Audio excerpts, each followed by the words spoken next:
You, John Fitzgerald Kennedy, do solemnly swear. I, John Fitzgerald Kennedy, do solemnly swear. That you will faithfully execute the office of President of the United States. That I will faithfully execute the office of President of the United States. And will, to the best of your ability. And will, to the best of my ability. Preserve, protect, and defend the Constitution of the United States. Preserve, protect, and defend the Constitution of the United States. So help you God. So help me God.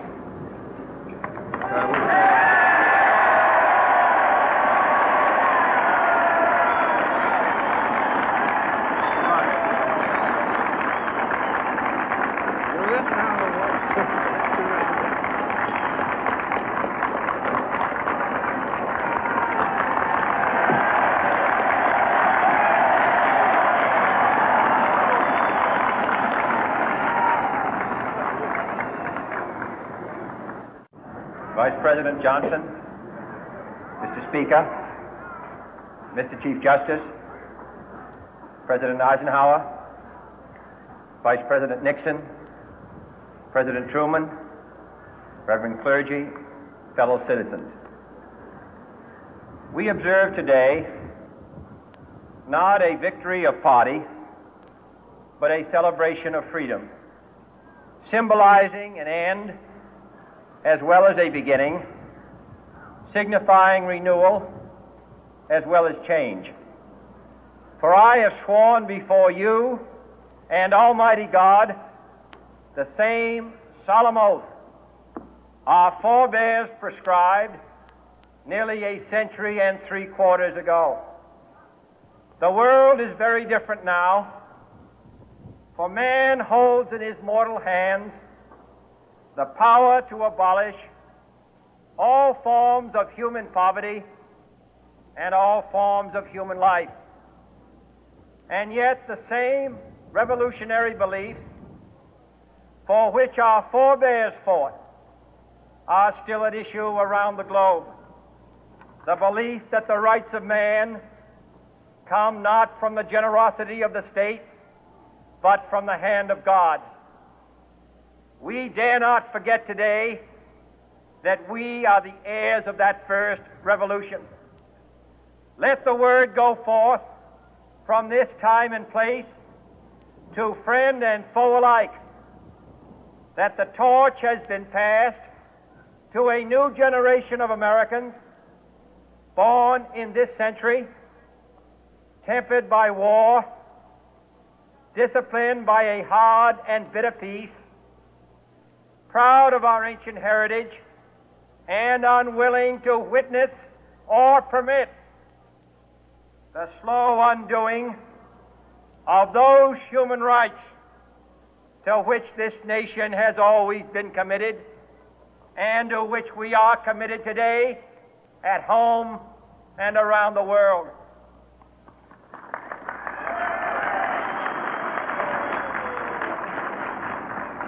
Let every nation know, whether it wishes us well or ill, that we shall pay any price, bear any burden, meet any hardship, support any friend, oppose any foe to assure the survival and the success of liberty.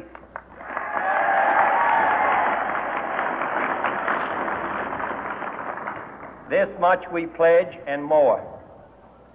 To those old allies whose cultural and spiritual origins we share, we pledge the loyalty of faithful friends. United, there is little we cannot do in a host of cooperative ventures. Divided, there is little we can do, for we dare not meet a powerful challenge at odds and split asunder. To those new states whom we welcome to the ranks of the free, we pledge our word that one form of colonial control shall not have passed away merely to be replaced by a far more iron tyranny. We shall not always expect to find them supporting our view, but we shall always hope to find them strongly supporting their own freedom, and to remember that in the past, those who foolishly sought power by riding the back of the tiger ended up inside.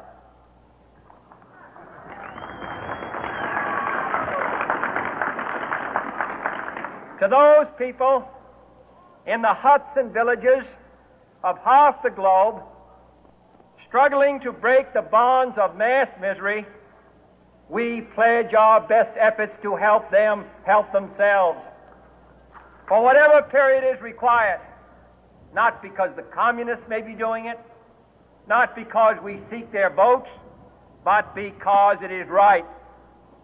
If a free society cannot help the many who are poor, it cannot save the few who are rich.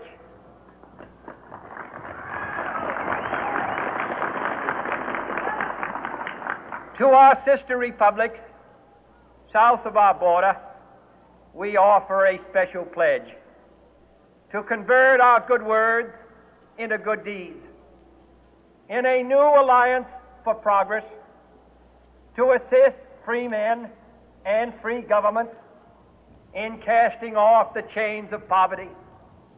But this peaceful revolution of hope cannot become the prey of hostile powers.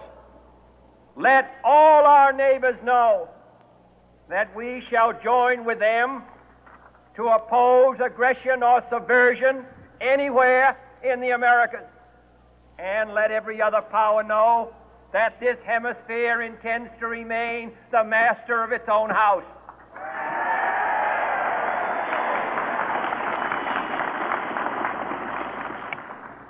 To that World Assembly of Sovereign States, the United Nations, our last best hope, in an age where the instruments of war have far outpaced the instruments of peace, we renew our pledge of support to prevent it from becoming merely a forum for invective, to strengthen its shield of the new and the weak, and to enlarge the area in which its writ may run. Finally, to those nations who would make themselves our adversary, we offer not a pledge, but a request that both sides begin anew the quest for peace.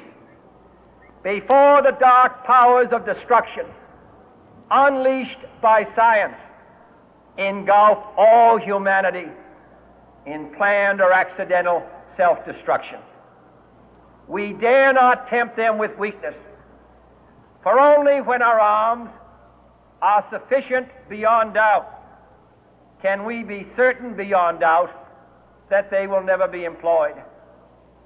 But neither can two great and powerful groups of nations take comfort from our present course, both sides overburdened by the cost of modern weapons, both rightly alarmed by the steady spread of the deadly atom, yet both racing to alter that uncertain balance of terror that stays the hand of mankind's final war.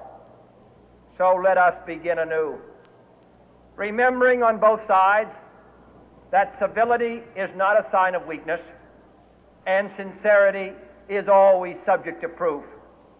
Let us never negotiate out of fear, but let us never fear to negotiate.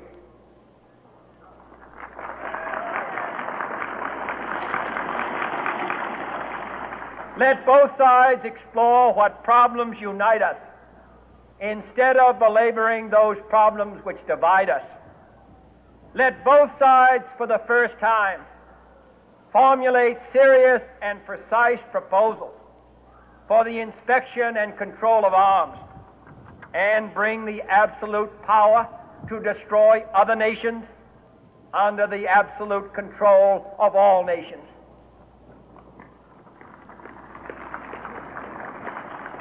Let both sides seek to invoke the wonders of science instead of its terrors. Together, let us explore the stars, conquer the deserts, eradicate disease, tap the ocean depth, and encourage the arts and commerce. Let both sides unite to heed in all corners of the earth the command of Isaiah to undo the heavy burden and let the oppressed go free.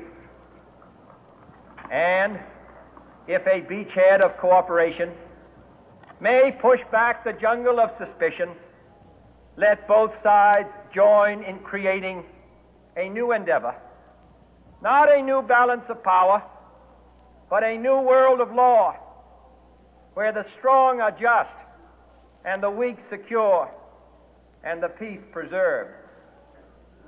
All this will not be finished in the first 100 days, nor will it be finished in the first 1,000 days, nor in the life of this administration, nor even perhaps in our lifetime on this planet. But let us begin.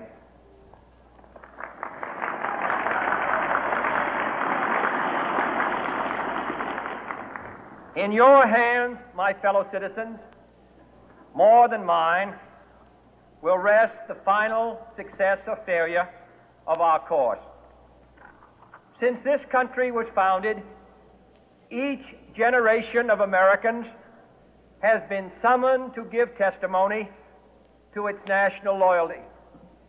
The graves of young Americans who answered the call to service surround the globe. Now the trumpet summons us again, not as a call to bear arms, though arms we need, not as a call to battle, though in battle we are, but a call to bear the burden of a long twilight struggle, year in and year out, rejoicing in hope, patient in tribulation, a struggle against the common enemies of man, tyranny, poverty, disease, and war itself. Can we forge against these enemies a grand and global alliance, north and south, east and west, that can assure a more fruitful